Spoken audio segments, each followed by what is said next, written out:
प्रभू श्री रामच्या पदस्पर्शाने पवित्र नाशिक नगरीला माझा नमस्कार। मैं भगवान त्र्यंबकेश्वर और माता रेणुका को श्रद्धापूर्वक नमन करता हूं। आज महाराष्ट्र विधानसभा चुनाव प्रचार के पहले दिन मुझे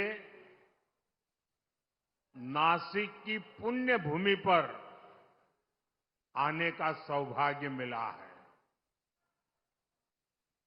जब अयोध्या में राम मंदिर की 500 साल की प्रतीक्षा पूरी हुई, जब प्रभु श्री राम एक बार फिर वापस आए, तो अयोध्या में प्राण प्रतिष्ठा से पहले 11 दिनों के मेरे व्रत अनुष्ठान की शुरुआत भी यहीं नासिक से शुरू हुई थी।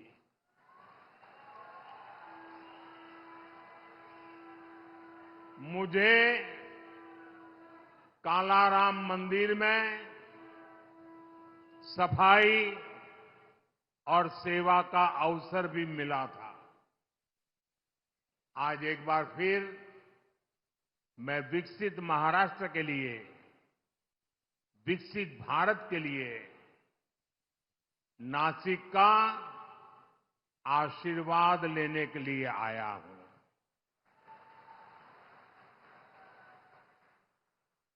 मैं देख रहा हूं नासिक में जनता जनार्दन का ये विशाल जनसमूह महाराष्ट्र का जन जन कह रहा है, भाजपा महायुती आहे तर गती आहे, महाराष्ट्राची प्रगती आहे। साथियों, आज महाराष्ट्र के प्रख्यात साहित्यकार और कला जगत के मजबूत स्तंभ रहे पूल देशपांडे जी की जन्म जयंती है। मैं उनका पुण्य स्मरण करता हूं, उन्हें अपनी श्रद्धांजलि अर्पित करता हूं। साथियों, आज हमारा महाराष्ट्र विकास कर रहा है।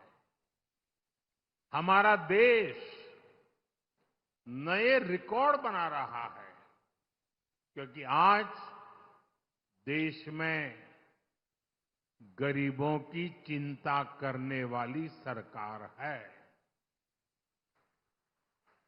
जब गरीब आगे बढ़ता है, तभी देश आगे बढ़ता है। इतने दशकों तक देश में कांग्रेस और उसके साथियों ने गरीबी हटाओ का नारा दिया, फिर भी गरीब रोटी, कपड़ा, मकान के लिए मोहताज रहा। लेकिन अब केवल 10 वर्षों के भीतर भीतर देश के 25 करोड़ लोग गरीबी से बाहर आए हैं।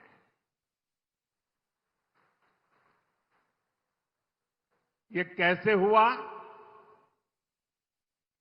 ये इसलिए हुआ क्योंकि मोदी की नीयत सही है। मोदी गरीब का सेवक बनकर काम करता है, आपका सेवक बनकर काम करता है। ये इसलिए हुआ क्योंकि गरीब के खिलाफ ये लड़ाई केवल मोदी ने नहीं, देश के गरीब ने भी लड़ी, आप सबने लड़ी। आज महाराष्ट्र में 50 लाख से ज्यादा महिलाओं को उज्ज्वला योजना के तहत मुफ्त गैस कनेक्शन दिए गए हैं। जल जीवन मिशन के तहत राज्य के 1.25 करोड़ से ज्यादा घरों में नल से जल ये सुविधा मिलने लगी है। आज महाराष्ट्र के लगभग 7 करोड़ जरूरतमंदों को हर महीने मुफ्त राशन मिल रहा है। राज्य के 26 लाख से ज्यादा गरीबों को पीएम आवास योजना का लाभ मिला है। उन्हें पक्के मकान दिए गए हैं। गरीबों के लिए ऐसे काम लगातार होते रहें, इसके लिए महाराष्ट्र में महायुति सरकार फिर से बननी जरूरी है। साथियों, डबल इंजन सरकार में विकास की गति डबल होती है, साथ ही योजनाओं का लाभ भी डबल हो जाता है। महाराष्ट्र के किसान आज इसका अनुभव कर रहे हैं। यहां किसानों को एक और पीएम किसान सम्मान निधि का लाभ मिल रहा है। साथ ही नमो शेतकरी महासम्मान निधि ये भी मिल रही है। यानी सालाना 12,000 रुपये की आर्थिक मदद। और मैं मेरे किसान साथियों को बताना चाहता हूं, जब महाराष्ट्र में फिर हमारी सरकार बनेगी तो ये 12,000 रुपये की मदद बढ़कर 15,000 रुपये हो जाएगी।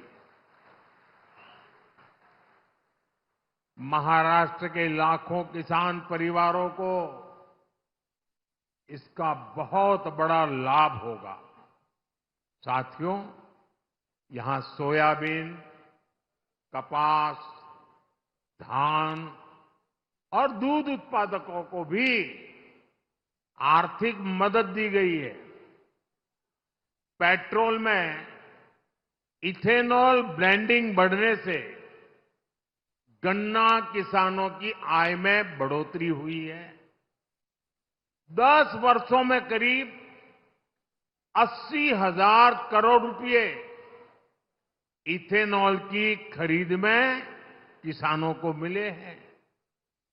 देश का जो रुपया पेट्रोल खरीदने में विदेश चला जाता था, वो पैसा अब मेरे देश के किसानों को मिल रहा है, उनके पास जा रहा है। साथियों, मैं यहां के प्याज किसानों की भावनाएं भी समझता हूं।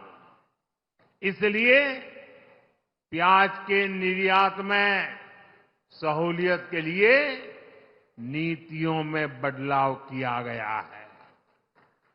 साथियों, भारत की प्रगति के लिए महाराष्ट्र का तेजी से आगे बढ़ना बहुत जरूरी है।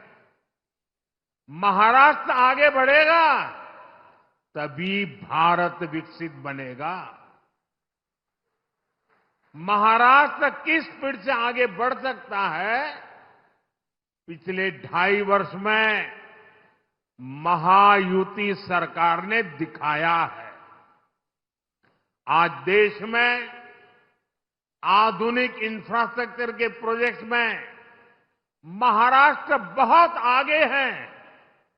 यहां हाईवेज और एक्सप्रेस वे बन रहे हैं। आधुनिक टेक्नोलॉजी से जुड़े क्षेत्रों में महाराष्ट्र में निवेश हो रहा है। लेकिन आप मुझे बताइए, अगर कोई सरकार ये काम रोक दे तो क्या महाराष्ट्र आगे बढ़ पाएगा? हाथ तो हिला रहे हो, मुंह से भी तो बोलो। क्या महाराष्ट्र आगे बढ़ पाएगा? महाराष्ट्र के युवाओं को क्या रोजगार के अवसर मिल पाएंगे? अगर ये काम रुके तो महाराष्ट्र काफी पीछे छूट जाएगा।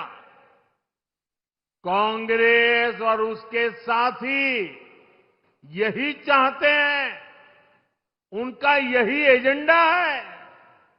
महाराष्ट्र में कोई भी बड़ा काम होता है, ये लोग उसका विरोध करने के लिए मैदान में आ जाते हैं। इन्होंने अटल सेतु का विरोध किया, इन्होंने वाटवन पोर्ट पर भी रोक लगाने की कोशिश की, इन्होंने मेट्रो परियोजनाओं को लटकाया। अघाड़ी वालों ने समृद्धि महामार्ग का काम ठप करने का प्रयास किया। पिछले 5 वर्षों में शुरुआती 2.5 साल महाअघाड़ी के महाभ्रष्टाचार और लटकाने अटकाने भटनाके की भेंट चढ़ गए हैं। इसलिए महाराष्ट्र के विकास की खातिर आपको अघाड़ी वालों को घुसने ही नहीं देना है, उनको सरकार से दूर रखना है। साथियों, महायुति सरकार के विकास के एजेंडे में नासिक का भी उतना ही महत्व मिल रहा है। आज आधुनिक इंफ्रास्ट्रक्चर नासिक की तस्वीर को बदल रहा है। आज यहां जो हाईवे बन रहे हैं, ट्रांसपोर्ट के साधन तैयार हो रहे हैं, उनका बहुत बड़ा फायदा 2026 के कुंभ में भी मिलने वाला है। नासिक का आईटी पार्क बड़ी संख्या में युवाओं के लिए रोजगार के अवसर तैयार करेगा। साथियों, आज हमारा नासिक डिफेंस सेक्टर में भारत की आत्मनिर्भरता का बहुत बड़ा केंद्र भी बन रहा है। नासिक में लड़ाकू विमान और सुरक्षा उपकरण नासिक में बनाए जा रहे हैं। आज नासिक के हर व्यक्ति को इस बात का गर्व भी है कि उनका ये नासिक, उनका ये शहर सशक्त भारत में इतनी अहम भूमिका निभा रहा है। लेकिन साथियों, दूसरी तरफ एक कांग्रेस और अघाड़ी वाले लोग भी है, ये देश को पीछे करने का, देश को कमजोर करने का कोई मौका नहीं छोड़ते। इन लोगों ने डिफेंस मैन्युफैक्चरिंग में देश को पीछे करने के लिए क्या कुछ नहीं किया। इन्होंने एचएएल को लेकर तरह तरह के झूठ फैलाए, विवाद खड़े करने की कोशिश की। इन्होंने फैक्ट्रियों के बाहर धरना प्रदर्शन करवाए, कर्मचारियों को भड़काने की कोशिश की। लेकिन आज वही एचएएल रिकॉर्ड मुनाफे वाली कंपनी बनकर उभरी है।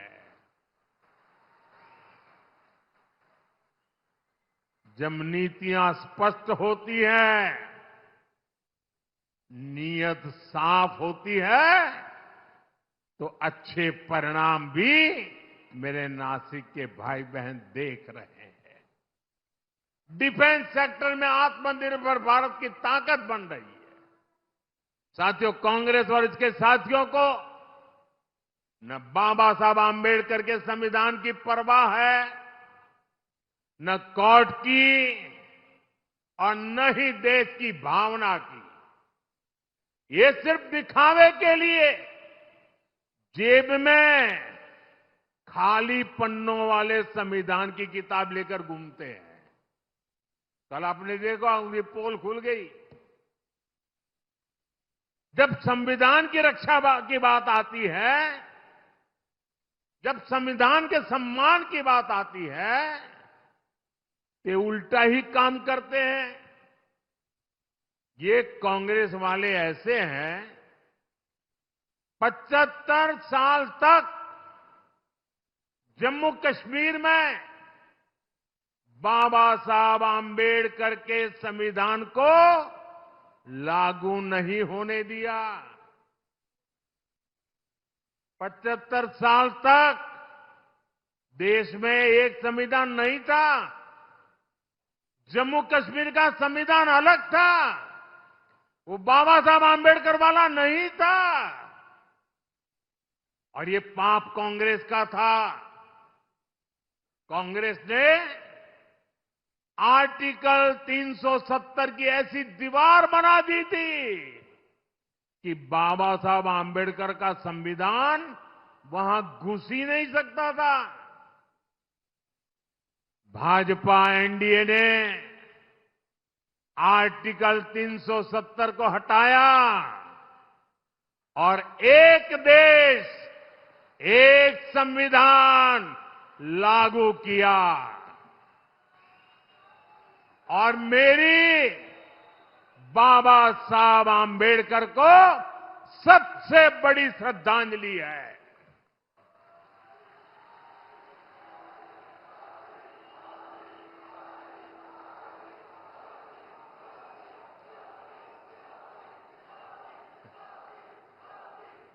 जब भारत का संविधान जम्मू कश्मीर में लागू हुआ, पूरा देश झूम उठा था, नाच उठा था।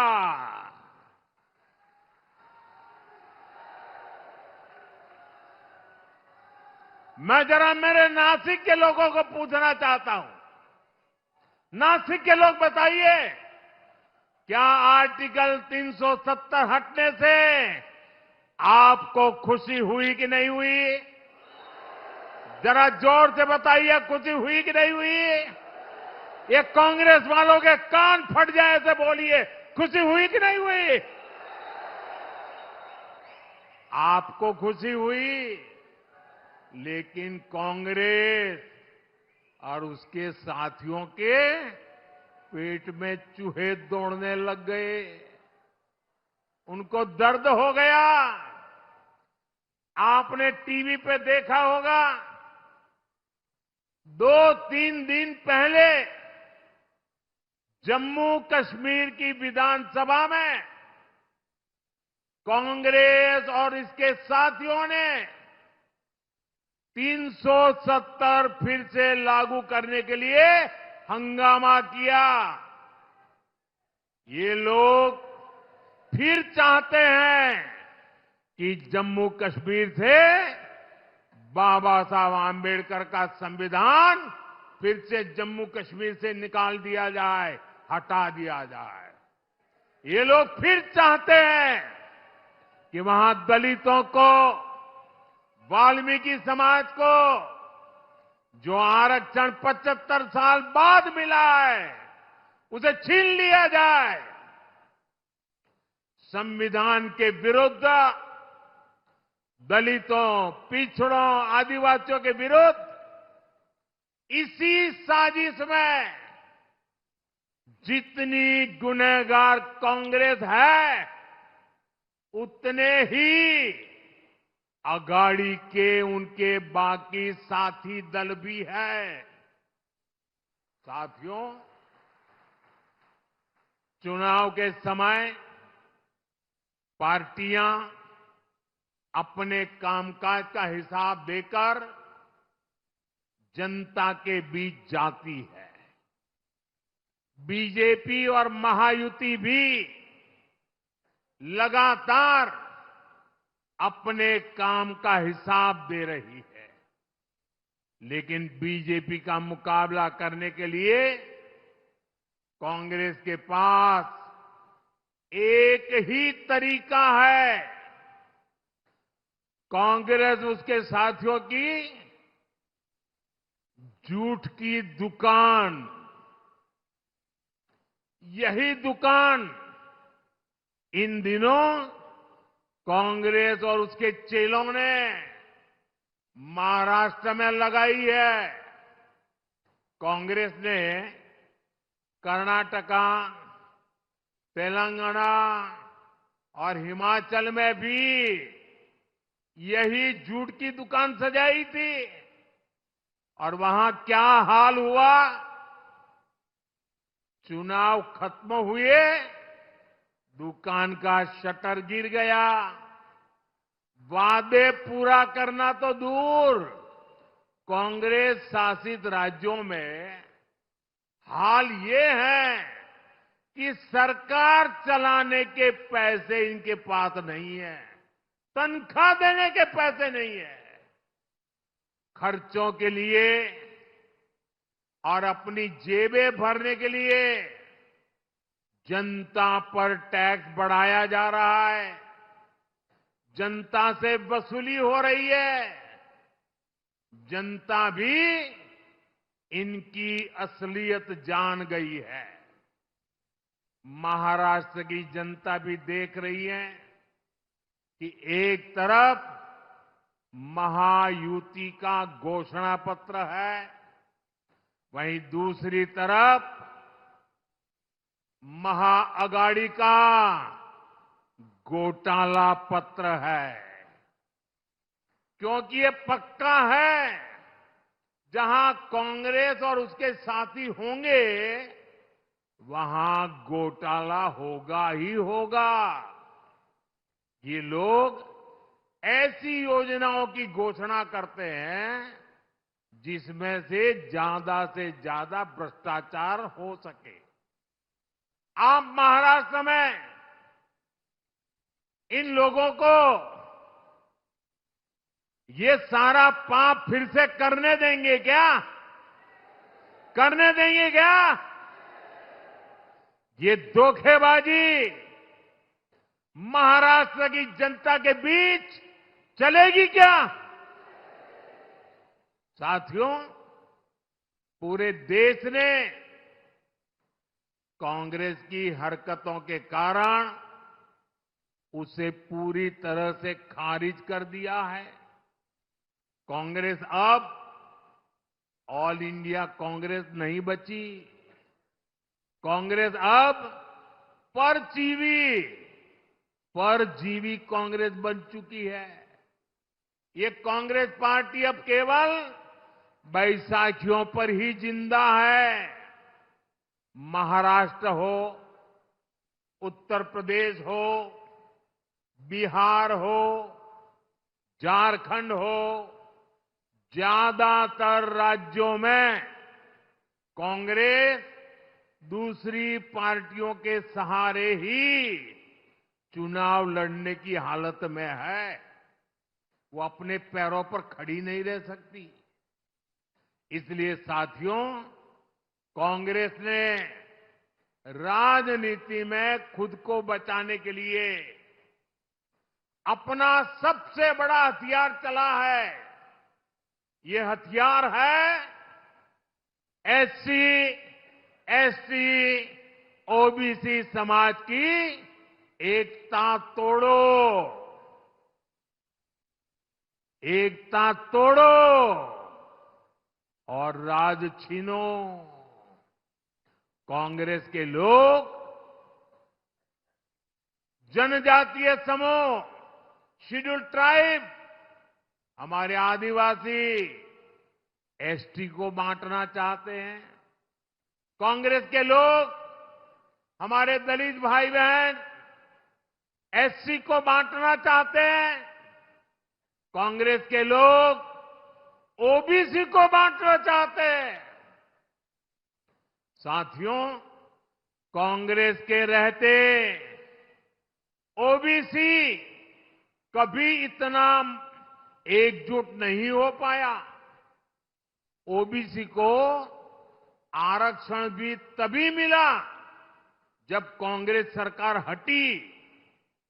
नेहरू जी के समय में कांग्रेस ने ओबीसी को अलग अलग जातियों में बांट करके रखा। फिर इंदिरा गांधी जी का भी वही रवैया था। बाद में राजीव गांधी जी आए। इन लोगों ने कभी ओबीसी को एकजुट नहीं होने दिया। और 90 के दशक में जैसे ही ओबीसी एकजुट हुआ, ओबीसी एक ताकत बना, ओबीसी अपने हकों के लिए जागरूक बना, ओबीसी देश की भलाई के लिए कुछ करने के लिए आगे आया। और इसका पहला नतीजा क्या आया? जैसे ओबीसी ताकतवर बना भारत में, उसके बाद कांग्रेस की पूर्ण बहुमत वाली सरकार बनना बंद हो गया। उनका शटर गिर गया। और इसलिए कांग्रेस को ऐसा गुस्सा है कि ये ओबीसी ओबीसी ओबीसी आया कि हमारी दुकान बंद होती गई। और इसलिए कांग्रेस चाहती है कि ओबीसी समाज को कमजोर कर दो भाई, उनकी एकजुटता को समाप्त कर दो। कांग्रेस का स्पष्ट मत है कि ओबीसी कमजोर होगा तभी कांग्रेस के लिए सत्ता का रास्ता खुलेगा। इसलिए कांग्रेस ओबीसी को बांटकर उनमें दरारें पैदा करना चाहती है। यहां नासिक और इस क्षेत्र में कितनी ही ओबीसी जातियां हैं, कुणबी, माली, वाणी, गुजर, कुंभार, नावी, सुतार, सोनार, देवड़ीगा, धांगर, धनगिरी, गंवाड़ी, शेटवाल, माली, मालिस, नामदेव, आहिर, तंबोली, धावड़, जाटगर, धाकड़ बैरागी, सैगर, कितने सारे। कांग्रेस इन सारी जातियों को आपस में लड़ाना चाहती है। कांग्रेस चाहती है कुणबी ये जाति माली से लड़े, वाणी जाति गुजर से लड़े, कुंभार साथी नावी से लड़े। कांग्रेस चाहती है कि सुतार सोनार से भिड़ जाए। कांग्रेस ओबीसी के तौर पर आपको एकजुट नहीं होना देना चाहती। इसलिए वो चाहती है देवड़ीगा धांगर से लड़े, धनगरी गवांडी से टकराए, नामदेव आहिर से उलझे।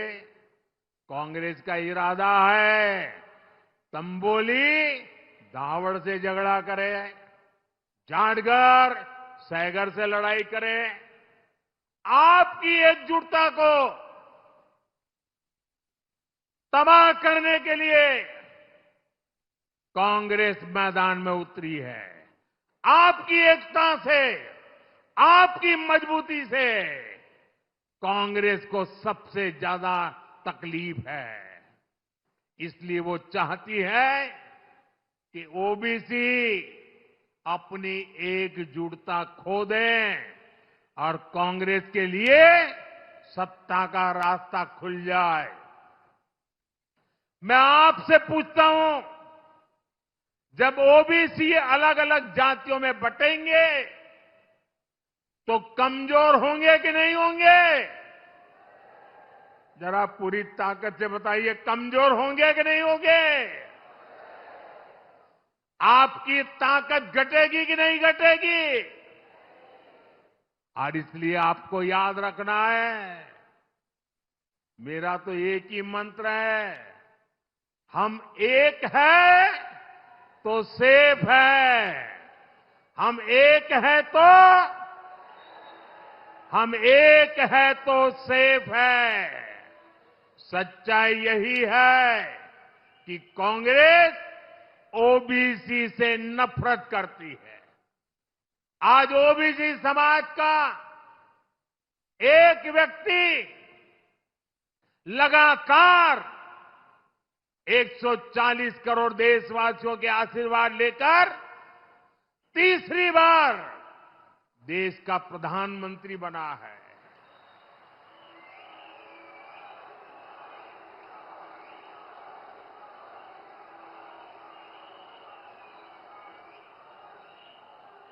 कांग्रेस को हजम नहीं हो रहा है। ओबीसी, वो भी इतनी छोटी जाति का, वो कैसे प्रधानमंत्री बन गया और 60 साल के बाद तीसरी बार बनने वाला बन गया। उनको नींद नहीं आ रही है और इसलिए गुस्सा ओबीसी समाज पे निकाल रहे हैं। साथियों, यहां हमें आशीर्वाद देने के लिए इतनी बड़ी संख्या में माताएं, बहनें, बेटियां आई है। आपको याद रखना है, ये महाआघाड़ी वाले महाराष्ट्र की महिलाओं के सबसे बड़े दुश्मन है। आप जानते हैं, आज पूरे देश में महाराष्ट्र की एक योजना की बहुत चर्चा हो रही है। हर एक की जुबान पे वो चर्चा है, माझी लाड़की बहन योजना, माझी लाड़की बहन योजना। हमारी बहन बेटियों को इस योजना का लाभ हो रहा है, लेकिन ये जो कांग्रेस और अघाड़ी वाले हैं, इन्हें इस योजना के लिए बहुत तकलीफ हो रही है। इस योजना को बंद कराने के लिए ये लोग कोर्ट तक चले गए हैं। भाई और बहनों, बीजेपी और महायुति महिलाओं के सम्मान और प्रगति के लिए समर्पित है। केंद्र सरकार की नीतियों से आज महिलाएं सशक्त और समर्थन बन रही है। हम 3 करोड़ बहनों को लखपति दीदी बना रहे हैं। महिलाएं आज ड्रोन दीदी बन रही है, देश की प्रगति में सक्रिय भूमिका निभा रही है। आज हम गरीबों को प्रधानमंत्री आवास दे रहे हैं, तो वो भी घर की महिलाओं के नाम पर दिए जा रहे हैं। अभी केंद्र में नई सरकार बनने के 100 दिन के भीतर ही हमने 3 करोड़ नए घरों को भी मंजूरी दी है। अच्छा, मेरा एक काम करोगे भाई? जरा हाथ ऊपर करके बताइए, मेरा एक काम करोगे? पक्का करोगे? देखिए, आज चुनाव में आप लोग घर घर जाने वाले हो, हर गांव जाएंगे, मोहल्ले में जाएंगे, लोगों से मिलेंगे। अगर आपको कहीं पर भी कोई परिवार कच्चे घर में रह रहा है, कोई परिवार झोपड़पट्टी में रह रहा है, तो उसको जाके कहना कि मोदी जी ने मुझे भेजा है, अब तेरा घर पक्का बन के रहेगा। ये कहेंगे और उसका नाम पता लिख करके मुझे भेज देना। देखिए, आप ही मेरे लिए मोदी है। आप जाकर के वादा कर देना, मैंने ठान के रखा है, मैं गरीब के पक्के घर बनाऊंगा। हमने महिलाओं को विधानसभा और लोकसभा पहुंचाने के लिए नारी वंदन अधिनियम भी पास कराया है। यानी जिन बहन बेटियों को कांग्रेस ने इतने दशकों तक शौचालय और सुरक्षा तक से वंचित रखा, अब वही विकसित भारत का चेहरा बनेगी। साथियों, चुनाव एक और महाराष्ट्र के भविष्य का चुनाव है, साथ ही ये महाराष्ट्र के सम्मान का और स्वाभिमान का चुनाव भी है। एक और बीजेपी और महायुति है, जिसके लिए मराठी संस्कृति और इतिहास ये हमारी आस्था के केंद्र है। हमारी केंद्र सरकार ने मराठी भाषा को अभिजात भाषा का दर्जा दिया है। हमने मराठी को वो पहचान दी, ये महान भाषा जिसकी पहले से हकदार है। हमने छत्रपति शिवाजी महाराज के आदर्शों की बात की, उनके सम्मान को आगे बढ़ाया। बीजेपी गर्व से कहती है कि वीर सावरकर हमारे प्रेरणा स्रोत है।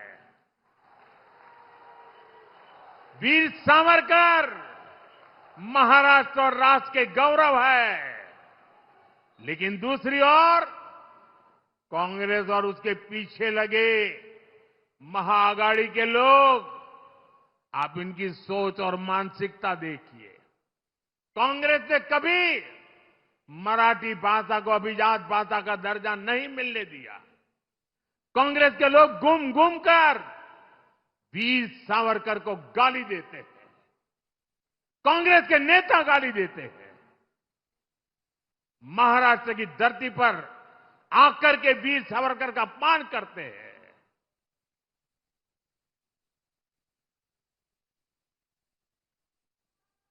और मैंने सुना है कि महाराष्ट्र के आघाड़ी के कुछ नेताओं ने कांग्रेस के युवराज को बिठाया, उसको कहा, भाई महाराष्ट्र में चुनाव जीतना है, तुम वीर सावरकर को अभी गाली देना कुछ दिन बंद करो। उसके मुंह पे ताला लगाया, गाली बोलना बंद करो। और ये देखिए आघाड़ी वाले, सबसे बड़ा दुर्भाग्य ये है कि सावरकर की विरासत का दम भरने वाले आज आघाड़ी में कांग्रेस के साथ खड़े हो गए हैं। मैं कांग्रेस के महाआघाड़ी वाले साथियों को चुनौती देता हूं। ये चुनौती मेरी महाआघाड़ी वालों को है। ये पार्टियां कांग्रेस के युवराज के मुंह से, कांग्रेस के नेताओं से वीर सावरकर के तप, त्याग, बलिदान के कम से कम 15 मिनट रोज अपने भाषण में प्रशंसा करके जरा दिखा दे। एक युवराज कभी भी वीर सावरकर की प्रशंसा करने की हिम्मत नहीं करेगा। वीर सावरकर की काले पानी के दिन, काल कोठी में बताए उनका वो कठिनतम समय और देश की आजादी के लिए लिया हुआ प्राण। कांग्रेस सब कुछ खारिज करती है। महाआघाड़ी वाले दल कांग्रेस से वीर सावरकर के काले पानी वाले दिनों की जरा प्रशंसा करके दिखाए। आजादी की लड़ाई में वीर सावरकर ने कितने ही क्रांतिकारियों को प्रेरणा दी। महाआघाड़ी वाले दल कांग्रेस से ऐसे प्रेरणादायी वीर सावरकर की तारीफ करवाकर जरा दिखाए। साथियों, देश और महाराष्ट्र की राजनीति में बाला साहब ठाकरे का योगदान अतुलनीय है। लेकिन कांग्रेस के नेताओं के मुंह से बाला साहब की प्रशंसा भी, उसके लिए एक शब्द नहीं निकलता है। मैं आघाड़ी में कांग्रेस के दोस्तों को यह भी चुनौती देता हूं, वो कांग्रेस के नेताओं से, युवराज के मुंह से बाला साहब ठाकरे की, उनकी विचारधारा की सार्वजनिक रूप से प्रशंसा करके दिखाएं।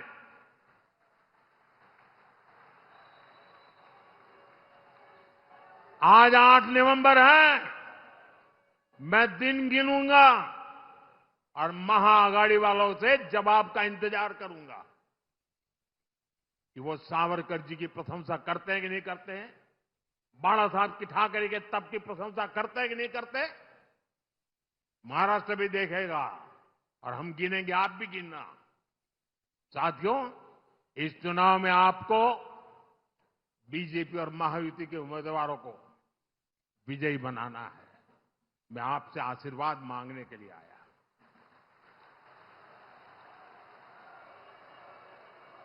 मैं आपको विश्वास दिलाता हूं, महाराष्ट्र में आने वाली सरकार बड़े फैसलों के लिए काम करेगी।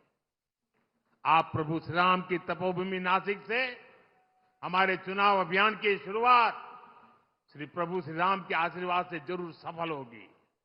हम सब मिलकर विकसित महाराष्ट्र का सपना पूरा करेंगे। आप आए, इसके लिए मैं एक बार फिर आप सभी का आभार प्रकट करता हूं। जो चुनाव लड़ रहे हैं, सभी उम्मीदवारों से मेरा आग्रह है कि आगे आ जाए। जो इस असेंबली का चुनाव लड़ रहे हैं, जरा साथी आगे आ जाए। जो चुनाव लड़ रहे हैं, आठवले जी, आपको तो मेरे साथ रहना है, वहां यहां वापस नहीं आना है। हाँ। अध्यक्ष जी, आप भी तो चुनाव लड़ रहे हो। हाँ। भाजन, रामदास आ जाइए।